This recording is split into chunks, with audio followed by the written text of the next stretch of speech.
कहते हैं राजनीति में अनिश्चितताओं का खेल चलता रहता है, कुछ भी स्थिर नहीं होता।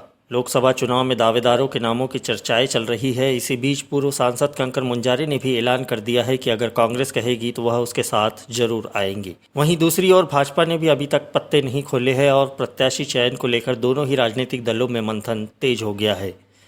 बीते विधानसभा चुनाव में कांग्रेस ने यही दांव खेला था और फिर बालाघाट सीट जो भाजपा का गढ़ थी उस पर अनुभव मुंजारे की जीत के रूप में कब्जा जमाया था। यही कुछ लोकसभा चुनाव को लेकर भी कहा जा सकता है कि कांग्रेस पूर्व सांसद कंकर मुंजारे को जिताऊ उम्मीदवार मानकर टिकट देने की तैयारी में है। हालांकि केंद्रीय समिति में मंथन के बाद क्या कुछ निकलकर सामने आता है यह देखना दिलचस्प होगा, लेकिन फिलहाल कंकर मुंजारे ने भी कांग्रेस के साथ जाने में हामी भर दी है और उन्हें कांग्रेस के टिकट से कोई ऐतराज नहीं है। चर्चा में पूर्व सांसद मुंजारे ने कहा कि उनके समर्थकों और कांग्रेस के बीच से भी मांग उठी थी कि मैं कांग्रेस के साथ आकर लोकसभा चुनाव सामने रहूं और इस पर मैंने भी निर्णय लिया है कि अगर कांग्रेस मौका देती है तो पंजा निशान तले चुनाव लड़ेंगे।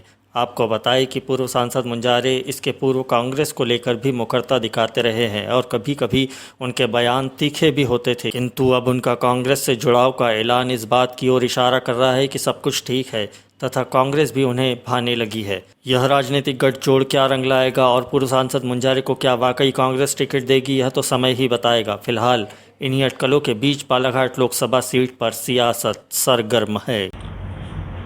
अप्रोच वहाँ पे की गई है कांग्रेस पार्टी में हमारे द्वारा कि कांग्रेस पार्टी अगर टिकट देती है तो हम उसको स्वीकार करेंगे और चुनाव कांग्रेस पार्टी से लड़ने को हम तैयार हैं। क्या मैसेज आया भैया वहाँ से? किस नेता से आपका संपर्क हुआ था, किससे बात हुई? अभी देखिए, इसके संबंध में अभी आपको नहीं मैं बता पाऊँगा, उसमें कुछ बातें हैं, अभी वो गोपनीय सब चीज़ें हैं। लेकिन इतनी बात है कि हमारी अप्रोच हुई, हमारे लोगों ने अप्रोच किया है, ये बात सही है और काफ़ी हद तक के बात ऊपर जा चुकी है और हमने भी अपनी सहमति बना रखी कि अगर कांग्रेस पार्टी हमको टिकट देती है, सिंबल देती, तो उम्मीदवार बनाती तो हम स्वीकार करेंगे। भारतीय जनता पार्टी भी कोई उम्मीदवार यहाँ तो अभी घोषित नहीं हो पाया है, तो कांग्रेस पार्टी भी देख रही है कि हम किसको उम्मीदवार बनाएं, कौन जीत सकता है। वो अपना आकलन कर रहे हैं, अपना सर्वे कर रहे हैं और उम्मीदवार बनाने के लिए तो हर कोई अपनी अपनी बात रख सकता है। हमने तो सिर्फ इसलिए बात रखा है भाई, हमारा एक ही उद्देश्य है कि यहाँ पर जो कांग्रेस पार्टी जो 6 चुनाव में जीत नहीं पा रही है, जिस भी कारण से,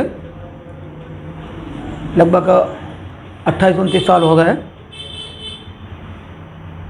और कांग्रेस पार्टी को हार का सामना करना पड़ रहा है और बीजेपी उसके बाद भी यहाँ कोई काम नहीं करा पा रही। लगातार उनको जनता यहाँ जिता रही है, 6 चुनाव तक जिताई है, 7वां चुनाव होगा अभी लोकसभा का, और कोई विकास, कोई डेवलपमेंट नहीं हो पा रहा है बालाघाट जिले का।